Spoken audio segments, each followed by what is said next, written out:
Corona virus के बढ़ते प्रकोप को देखते हुए लगातार उत्तर प्रदेश में अस्थायी अस्पताल बनाए जा रहे हैं। हाल ही में अवध शिल्पग्राम में डीआरडीओ द्वारा 505 बेड का कोविड अस्पताल शुरू किया गया। इस कड़ी में लखनऊ से सांसद और रक्षा मंत्री राजनाथ सिंह ने हज हाउस में बने 255 बेड के कोविड अस्पताल का निरीक्षण किया। इस दौरान उनके साथ सूबे के मुखिया सीएम योगी आदित्यनाथ भी मौजूद रहे। इसके बाद मंगलवार से यहां कोरोना मरीजों की भर्ती प्रक्रिया शुरू होगी। HAL और राज्य सरकार के सहयोग से बना यह अस्पताल पूरी तरह से कोरोना मरीजों के लिए तैयार किया गया है। रविवार को उच्च अधिकारियों की मौजूदगी में अस्पताल का ड्राई रन भी कराया गया।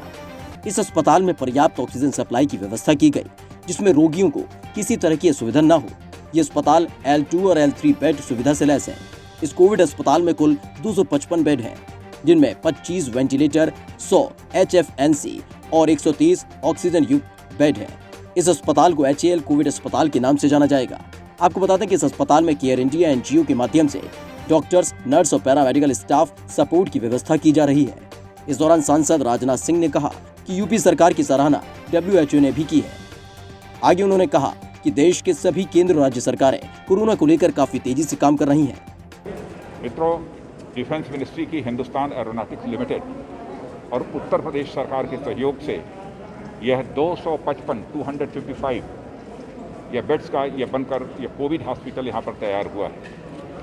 इसके पहले हमारे मुख्यमंत्री उत्तर प्रदेश श्री योगी आदित्यनाथ जी ने DRDO का जो लगभग 500 बेड का जो कोविड हॉस्पिटल बना है, उसका भी उन्होंने लोकार्पण किया था। यहाँ पर जो लगभग 25 वेंटिलेटर्स और अप्रॉक्सीमेटली 100 के आसपास यहाँ पर HFNC यानी जो क्रिटिकल जो केसेस होंगे, इनके ट्रीटमेंट की यहाँ पर बहुत ही अच्छी व्यवस्था की गई है। तो आज इसका निरीक्षण करने के लिए हम लोग आए थे और मैं कहना चाहूँगा कि उत्तर प्रदेश सरकार ने पूरे उत्तर प्रदेश में कोविड से संबंधित मामलों को हैंडल करने में जितनी तत्परता दिखाई है, उसकी जितनी भी सराहना की जाए कम है। खामियां किसी से भी हो सकती हैं, जो करेगा उसी से कहीं कोई चूक हो सकती है, लेकिन मैं समझता हूँ कि आलोचना और प्रत्यालोचना का समय नहीं है। यदि कहीं पर किसी को कोई कमी दिखाई देती है, यदि वो अपना सुझाव देता है, तो मैं समझता हूँ प्रदेश सरकार भी स्वागत करेगी। मैं आप लोगों को बताना चाहूँगा कि शायद आज की न्यूज़ पता नहीं आप लोगों ने देखी है कि नहीं देखी है, उत्तर प्रदेश सरकार के कामकाज की सराहना वर्ल्ड हेल्थ ऑर्गेनाइजेशन ने भी किया है। यह कोई छोटी बात नहीं है। और मैं तो कहना चाहूँगा कि देश में जितनी भी राज्य सरकारें हैं, सभी राज्य सरकारें और हमारी केंद्र सरकार जितना हो सकता है इस चैलेंज को मीट आउट करने के लिए मैक्सिमम एफर्ट की जितनी भी आवश्यकता है वो उनके द्वारा किया जा रहा है। लेकिन मैं फिर से इस बात को दोहराना चाहूँगा कि जो करेगा उसी से कहीं ना कहीं कोई चूक हो सकती है अथवा कमी रह सकती है, तो उसकी आलोचना नहीं की जानी चाहिए, बल्कि उसको सुझाव दिए जाने चाहिए। जबकि सीएम योगी ने कहा कि प्रधानमंत्री केयर फंड से प्रदेश के सभी जिलों में ऑक्सीजन प्लांट लगाने की तैयारियां युद्ध स्तर पर की जा रही हैं। आगे उन्होंने ऑक्सीजन को लेकर की गई मदद को लेकर केंद्र सरकार, रक्षा मंत्रालय, रेल मंत्रालय का आभार व्यक्त किया। आगे सीएम योगी ने कोरोना के आंकड़ों पर बोलते हुए कहा कि प्रदेश के अंदर पिछले 10 दिनों में 94,000 एक्टिव केस कम हुए हैं और प्रदेश की मृत्यु दर सिर्फ 1% है। अभी पिछले दिनों हम लोगों ने 500 बेड का DRDO की मदद से एक हॉस्पिटल अवध शिल्पग्राम में प्रारंभ किया था। कल ही वाराणसी में 750 बेड का एक hospital, Covid hospital, dedicated Covid hospital level 3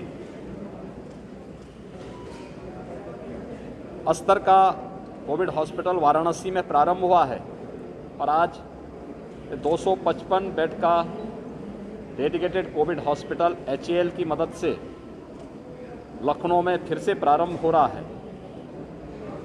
इसके अलावा प्रदेश के अंदर प्रधानमंत्री केयर फंड से ऑक्सीजन प्लांट हर जनपद में स्थापित हो, एक कार्रवाई फर्स्ट वेव के समय से प्रारंभ हो चुकी थी। युद्ध स्तर पर वे प्लांट लग रहे हैं। सेकेंड वेव आने के बाद इसमें और तीव्रता आई है। प्रदेश के अंदर सभी 75 जनपदों में आज PM केयर फंड से स्टेट के सीएम केयर फंड से,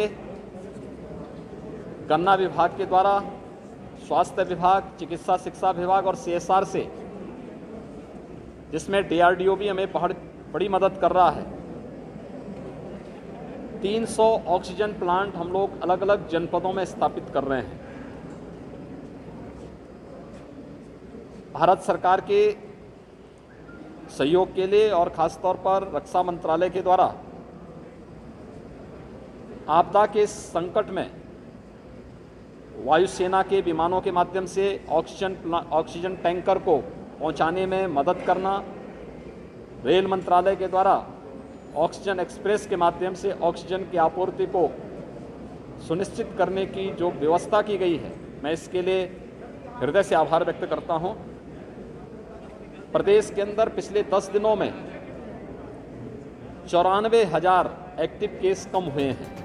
हाल ही में कई अस्पतालों से शिकायतें आ रही थी कि अस्पतालों में भर्ती मरीजों को सही जानकारी परिजनों तक नहीं पहुंच पा रही है। अब इसको ध्यान में रखते हुए इस अस्पताल में परिजनों के लिए हेल्प डेस्क बनाया गया है। इस हेल्प डेस्क के जरिए परिजन दोपहर 3 बजे से शाम 5 बजे तक अपने रोगियों का हाल चाल जान सकेंगे। इसके साथ ही अस्पताल में मरीजों की मॉनिटरिंग के लिए कंट्रोल रूम भी बनाया गया है। इस कंट्रोल रूम में CCTV कैमरों के जरिए रोगियों की मॉनिटरिंग भी की जाएगी। देश के सबसे बड़े सूबे उत्तर प्रदेश में कोरोना संक्रमण के बढ़ते प्रकोप को देखते हुए उत्तर प्रदेश सरकार लगातार अस्थायी अस्पताल बना रही है। हाल ही में लखनऊ के अवध शिल्पग्राम में 505 बेड का कोविड अस्पताल बनाया गया, जिसके बाद वहां भर्ती प्रक्रिया शुरू कर दी गई। इसी कड़ी में आज लखनऊ के सांसद और देश के रक्षा मंत्री राजनाथ सिंह ने हज हाउस में बने 255 बेडों के बने कोविड अस्पतालों का निरीक्षण किया। निरीक्षण के दौरान उनके साथ उत्तर प्रदेश के मुखिया आदित्यनाथ योगी भी मौजूद रहे। आपको बता दें कि HAL और राज्य सरकार की सहायता द्वारा ये अस्पताल पूरी तरीके से कोविड मरीजों के लिए बनाया गया है। इस अस्पताल में ऑक्सीजन की सप्लाई के लिए पूरी तरीके से व्यवस्था दी गई है, जिससे मरीजों को कोई भी असुविधा न हो।